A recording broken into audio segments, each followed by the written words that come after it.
Today I'm going to show you how to configure output settings in OBS. I get asked this question a lot. OBS Studio is a really complex piece of software, but if you go down over here to settings on the right hand side, you can actually configure all of your output settings, okay? And it's very easy if you know which settings to tweak. So follow along. Now, my suggestion is open up your OBS and pause when necessary. Go into output over here, and if you're streaming, you can change these output settings over here.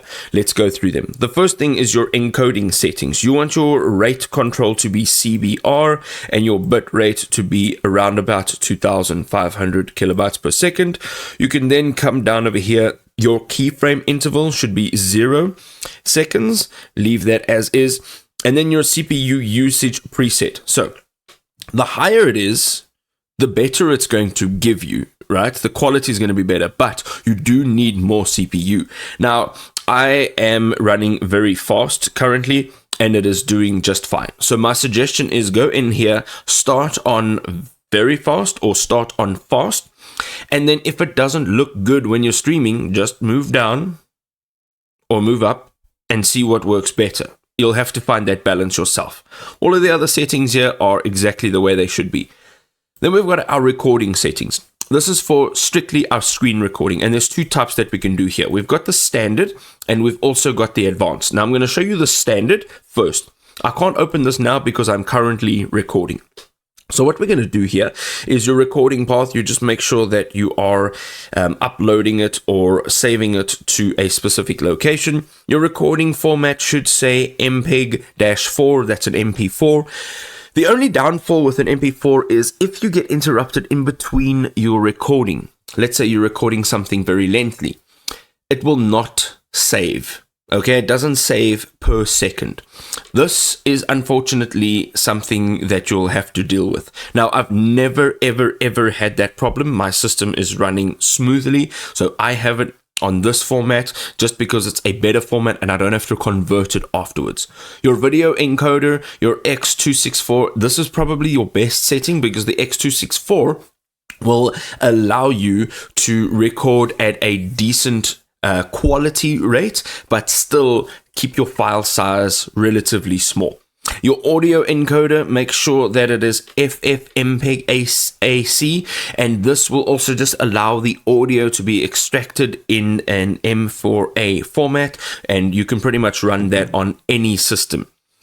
Going down over here, your rescale output, make sure that it's disabled, and then we're going to your custom muxer settings, leave that as is. Your automatic file splitting, leave this off as well. The reason we leave this off is because we do not want file splitting. If we want just one single full file, we want to keep it just as is. We want to also have a look at the rate control. The rate control we want to keep as CBR, and the bit rate around about 2,500 kilobytes per second. It's about the same as your streaming settings, so keep that as is.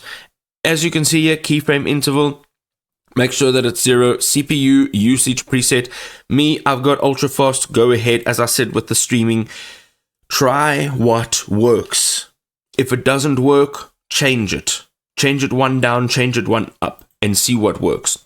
Leave your profile, your tune, and then your X264 options. They are separated by spaces. Leave that as well. You don't need that either. The next and last thing that you need to look at on the left hand side over here is your video settings, and here this will directly relate to your screen size and your display size. So here, this is your base, your canvas resolution. This is your actual screen resolution, and this is by default for me is 1920 by 1080. That is a straight up 16:9 aspect ratio. Now what you need to do is your output scale, pretty much you can put it at the same scale, and basically what this does is it converts it from whatever your base canvas is to your 1920 by 1080, which is 16:9. I'm just lucky enough to have a full 16:9 display. Over here, the downscale filter. So if it is different over here, make sure that it says resolutions match, and make sure that it will then downscale appropriately so that your output resolution is still going to be good. If you're just screen recording like what I'm doing now, 30 frames per second is fantastic. Obviously, if you're going higher frames per second, you're going to need more CPU. It's going to be harder on your machine. So currently, I would say 30 frames per second for regular screen recording is fantastic. If you are gaming, though, maybe 60 frames or higher if your computer can handle that. But that is pretty much fantastic, as is 30 frames per second. Go ahead and click on apply after you've made all of these changes. Click on OK, and you have literally set up all of your output settings.